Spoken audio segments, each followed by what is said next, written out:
Hello everyone, I'm Paris Fox, and I'd like to welcome you to 12 O'Clock High, a podcast on business leadership with Tom Fox, hosted by Richard Lummis.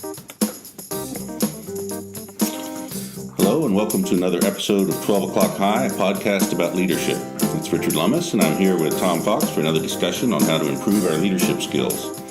We believe leadership is a skill which can be improved with study of both good and bad practices, and we try to draw interesting examples from many sources, including history, fiction, film, and business writing. Welcome back, Tom. Thank you, Richard. Today we're going to discuss the race for the South Pole. We had discussed Henry Worsley's effort to cross the continent of Antarctica unaided, which ended in his death. But now we're going to go back and discuss some of the earlier explorers around the turn of the 20th century. Where would you like to start, Tom? So, also, when we talked about Henry Worsley, we talked about Ernest Shackleton. Yes. And we focused on the endurance, leadership lessons from his endurance trip. But it turns out that Shackleton was a very important part of the entire race for the pole. So I thought maybe I would ask if you could describe both the English guys, Shackleton and Robert Falcon Scott's attempts to the pole. And I was going to highlight some of the, or bring forward some of the highlights from Roald Amundson, the Norwegian, who actually got to the South Pole, and then let's see maybe what leadership lessons we can draw. Okay. Scott was a British naval officer who had been chosen basically for his total lack of experience, which is an interesting way to select leaders. The thought being that it was such a novel adventure that you needed someone who had no experience and no bad habits. Didn't turn out too well. He and Shackleton, who was one of his subordinates, had a falling out during this, and Shackleton was eventually sent home with scurvy. Scott's leadership style is often criticized. He was a sort of by-the-book naval officer, but his reputation initially in the early 20th century was quite good because he basically became a martyr to polar exploration. His reputation went down in the 70s, 60s, and 70s, probably reaching its nadir as an incompetent bungler, which I think is unfair. He comes in for criticism because he did not use dogs. He used Siberian ponies, and he attempted to use a snow tractor, an early form of snowmobile, which turned out not to work. But I think it was very farsighted. It was 1912, and it was predecessor to both the snowmobile and the tank, I think. So I guess one of the things that I really had not fully appreciated was the scope of Antarctic exploration, and really starting in the end of the last century. And I have to admit, sheepishly, I would say, I knew nothing about Roald Amundson, except for the fact that he was the first guy to reach the pole, and he beat Scott by some 17 days. He went to the Antarctic in a Belgian expedition of 1897 to 1899, and on a ship called the Belgia, of all things. And what happened to that ship certainly presaged what happened to Shackleton and the Endurance, as it was locked on the ice. It was locked on the ice for over a year. It wasn't crushed like the Endurance, but Amundsen learned some very valuable lessons about men being locked up in dark quarters and not eating properly. And the Amundsen always said that it was the doctor who literally saved them, because he killed animals for meat, which I have to assume were penguins, at some point, and that was able to counteract the scurvy, which ran rampant on the crew because they'd run out of fresh vegetables, obviously. So, but that was just one journey. And the first time Scott went to the Antarctic was when he had Shackleton as a crew member, and I believe his first officer was in 1902. And I had not been aware of prior expeditions. And then I think you're going to get to Shackleton's Nimrod expedition, where we touched on a little bit last week, where he had to turn back. So it just showed the continuum. And then, of course, the 1912 expedition of Robert Falcon Scott and Amundson's expedition of 1911 also. But I think we're going to see that they built upon each other. There were some significant lessons learned by all parties. Unfortunately, some of them didn't apply the lessons very well. But I saw really a continuum of exploration that I had not fully appreciated before, and that you see many members of the crew come back again, both for the Norwegians and for the English. So I thought that was interesting. Yeah, it is. Apparently it really does get in your blood. They say that you should wait to see Antarctica until later in life, because after you've been there, nothing else will compare. So the other thing about Scott's expeditions was the state of the science. You mentioned scurvy. Nutritional science was really in its infancy at this time. They did not understand necessarily the caloric needs of Arctic exploration, and that's one of the reasons Scott and his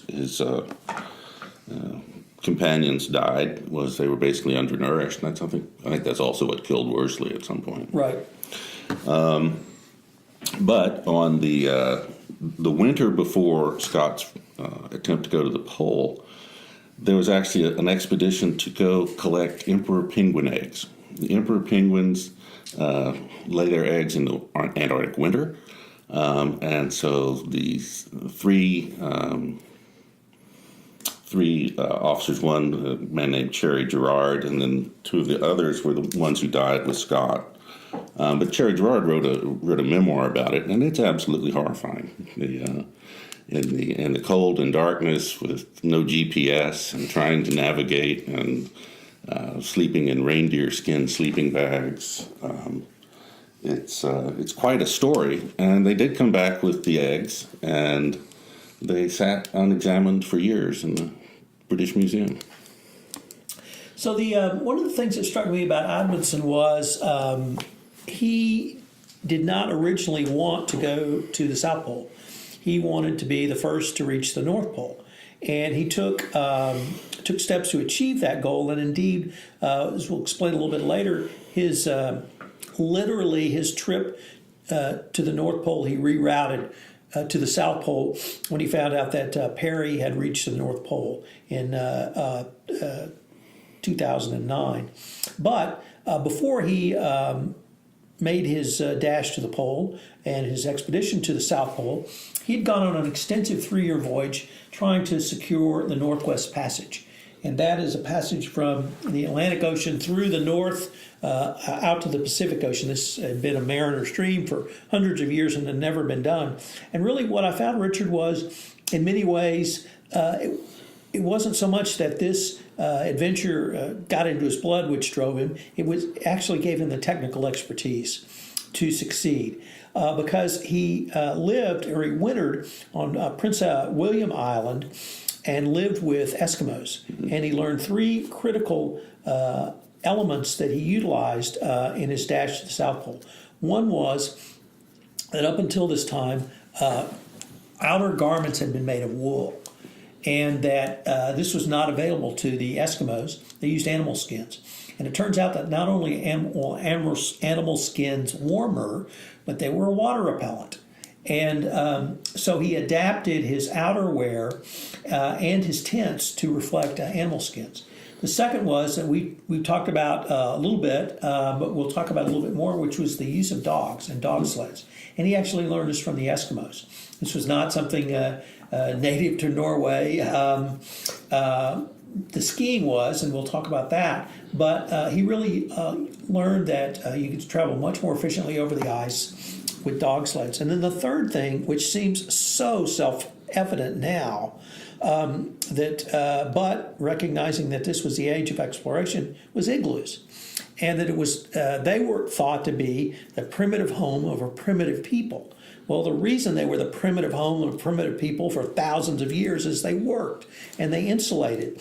And so that when the temperatures dropped significantly for Amundson on a couple of his nights, they abandoned their tents and constructed igloos. And this helped them to survive. And so one of the lessons that I think we're going to learn from this or explore from this is that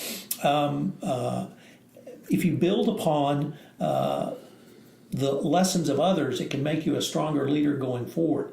Then on his trip to the South Pole, I found really interesting as well. It's a rather famous story now, but he had decided about 6 months before his trip to not go to the North Pole and go to the South Pole. He told his first officer and one other person. The crew didn't even know, the men that he had hired to go with him. And they were going to sail to Madeira in the eastern Atlantic, and then around the Horn, go up the west coast of the United States, and they were going to attack the North Pole from the Bering Sea. So that was the route. When they got to Madeira, he told the crew that, well, no, actually, we're going to the South Pole. And he actually telegraphed Robert Falcon Scott and told him too, because he knew of Scott's mission to go to the South Pole and try to be the first to get there. He arrived in Antarctica in I guess the late 1911 and early 1911, and he built a depot, a major camp with a wood frame building. And after the winter set in, which begins in March in Antarctica, they actually worked on improving their gear. So they tested out their boots, they tested out their sled, they tested out their goggles, and they tested out their skis and tents and even some of the cooking equipment that they brought to see which would work in the increasingly hostile environment, yet they were at a base camp where they could seek shelter if they needed it. And I found that that part certainly was not something that Scott had done, and it was really propitious for them to do. The other part that probably doesn't get enough play is that Amundsen was a great and a passionate skier, and that's a tradition in Norway, and that he was able to adapt that love of skiing into an actual efficient mode of transport across the Antarctic ice. What they learned was in their winter they spent of the danger of crevices, so they extended out their skis so that they crossed a crevice, they wouldn't go down. The other two things that I learned was that he actually made 2 attempts to go to the pole. And the first attempt was in September of 1912, and I frankly wondered why he would leave in the end of the winter when the information we'd studied about Worsley, who walked across, was trying to walk across this Antarctica and had walked to the pole, was, they left really in the most mild time, December, January. And the September attempt was too early, and they had to turn back. And it's always been written that there was a conflict with the other men. There were 4 other men with him. It's not clear if there was a breakdown, someone had a mental breakdown. It's not clear if Amundsen's nerves failed him, but there was pretty clearly a very large conflict. And so on his second attempt, which he started in October, he had a new crew with him to make the run to the pole. And as they made their run to the pole, I thought it was really interesting because they built markers called ice cairns every 3 miles, so that they could utilize those on their return, and it turned out to be quite propitious. They made 15 nautical miles a day, and they by December 8th, they had surpassed Shackleton's record of going south, farthest point south from the Nimrod expedition, and they reached the pole on December 14th. And but Scott reached the pole, and that wasn't the trick. The trick was to get back. And this is where these preparations became so important, because on the trip back, they didn't have to figure out where to go. They just followed these cairns. And so they had a route to follow. Up until this time, they had been going about 15 miles a day, and then resting for the rest of the day. But what they found was that they could actually rest for 6 hours and then go another 15 miles. So about halfway back, they increased their rate to 30 miles per day. They had I think they had 6 depots that they had built the year before of foodstuffs. So not only was their load lighter going out because they had to carry less food, they had food provisions in these depots. So to your point on the food, they were very well stocked. And indeed, they had budgeted some 110 days for the trip, and it turned out that they were out and back in 99 days. I read some really interesting quotes that I had to write down here. So a woman named Stephanie Barshinsky said, Amundson and his men reached the pole due to a combination of superb planning, long experience with sled dogs, skis, and impressive physical stamina. A woman named Diane Peterson said, a practical and experienced professional, he carefully planned and applied all the lessons he had learned in the Arctic. But I'd like to leave the final word to Amundsen himself, which he wrote in his book of this journey, The South Pole. I may say that this is the greatest factor, the way in which the expedition is equipped, the way in which every difficulty is foreseen and precautions taken for meeting or avoiding them. Victory awaits him who has everything in order. Luck, people call it. Defeat is certain for him who has neglected to take the necessary precautions in time. They call that bad luck. And when I read that, I was really struck with something we talked about in the first episode of this podcast about the movie 12 O'Clock High, when the bad luck squadron, yes. And they claimed that the reason they lost so many planes was that they had bad luck. And here Amundsen makes clear the same thing that Gregory Peck made clear in that movie, which is the inspiration for this podcast series, that there is no bad luck.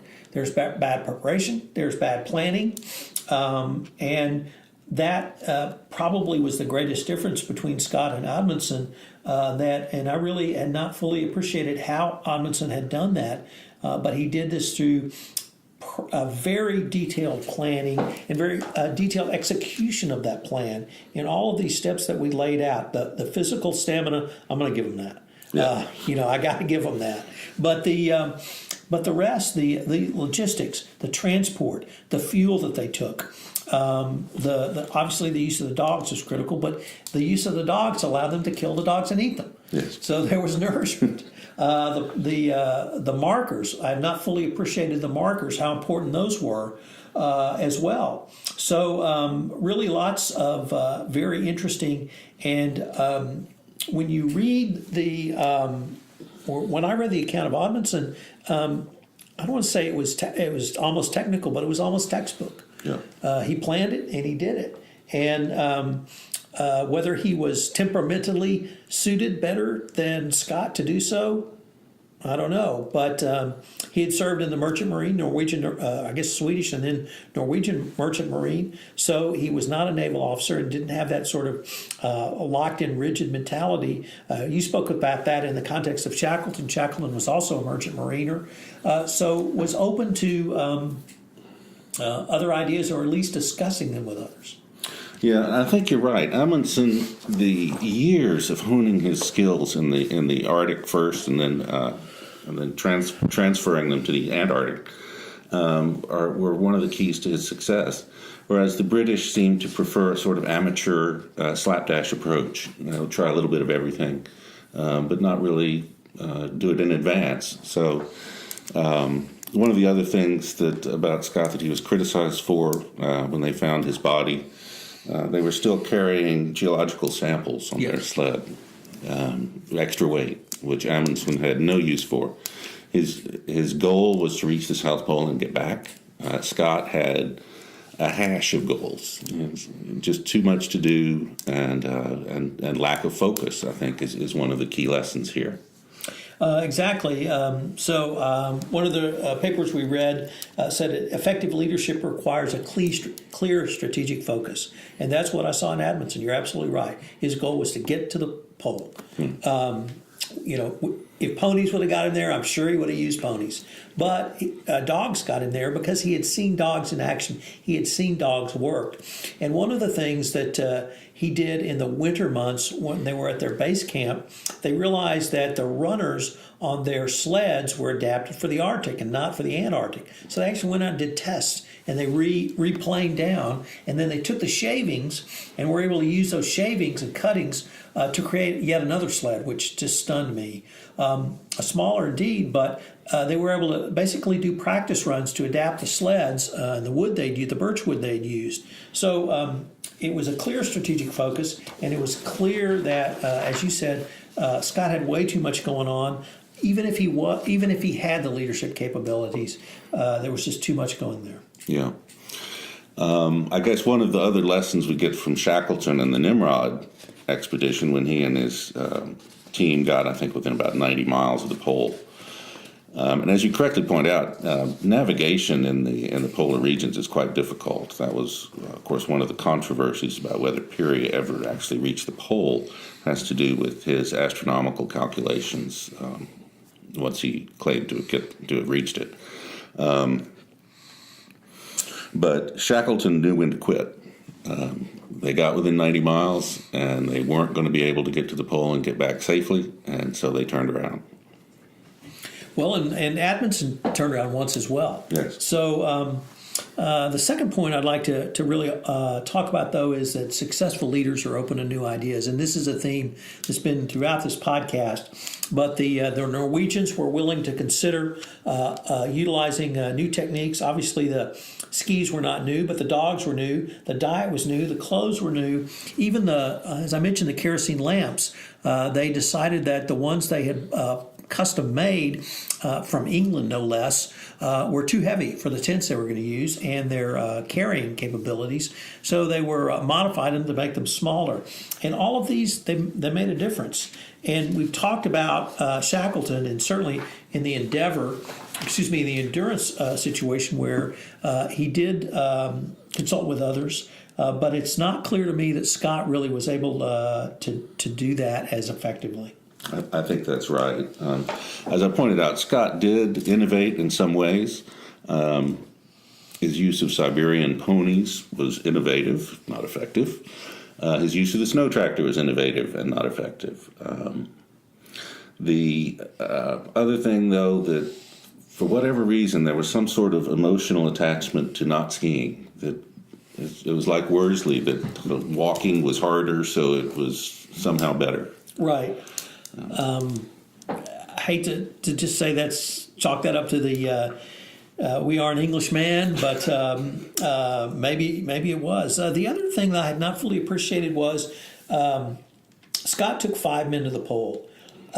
He had designed his last team to race to the pole, packed provisions for, and had sleds for 4 men. Yes. And there was kind of a last-minute decision to add another man, and it really destroyed months of planning, both logistically and supply. So it's not clear why he made that decision, yet he did at the last minute, and it seems to be something that hurt them at the end. One of the things that Amundson did, as Shackleton did, was to forge very strong team bonds. And I really would chalk that up, Richard, to their experience as merchant mariners, or merchant mariners, if that's a term. When you're in a professional Navy, as my father was, certainly not as hierarchical or as stiff upper lip as the British Navy, at least in 1900. But I think in the British Navy and some of the prior examples we've talked about, you don't see a lot of flexibility. You don't see strong team bonds because you have such a hierarchical class system. And Shackleton, in the very first polar expedition he went on with Scott, he horrified Scott because he ate with the men. Yes. And that was something that Scott would never do, even though Shackleton did that because the enlisted men or the men were not receiving as high quality of food as the officers. So having strong team bonds in I think any situation is going to help you out. Yeah, and I'd like to double back on your point about bad luck, because what ultimately killed Scott and his men was they were less than 2 days' march from a depot of food, but they got caught in a storm. So that could be chalked up to bad luck, but what it really is lack of preparation. Right. And as you pointed out, they were moving too slowly because they had the extra man. They were undernourished because they had the extra man and not enough food. It was just they put themselves in a position where bad luck would kill them. So I really like the phrase, when preparation meets opportunity, luck occurs. But I haven't really thought through the negative of that. Where lack of preparation and opportunity occur, you have bad luck, perhaps. We've had a lot of fun. I think we've learned a lot from both of these. It's been a great research project. And you gave this quote when we talked about Worsley and Shackleton, but I really would like to end on this, which is reflecting on the abilities of the three leaders. A member of Scott's doomed expedition, Apsley Cherry Gerard, made the following observation: "For a joint scientific and geographical piece of organization, give me Scott. For a dash to the pole and nothing else, Amundson. If I am in the devil of a hole and want to get out of it, give me Shackleton every time." And that really speaks to each one of these men was a great man in his own way. Their physical endurance cannot be questioned, but doesn't mean that you're the best man for a specific job. You have to utilize the people with the talents and skills for those specific jobs. Well, I agree, and we do have 3 examples of different leadership styles here, and we can pick out their strengths and weaknesses, which is the point of the podcast. For now, this is Richard Lemus and Tom Fox signing off from 12 O'Clock High. This is Paris Fox again. We hope you enjoyed this episode of 12 O'Clock High, a podcast on business leadership with Tom Fox. If you enjoyed the show, please go to iTunes and rate the podcast. Thank you for listening.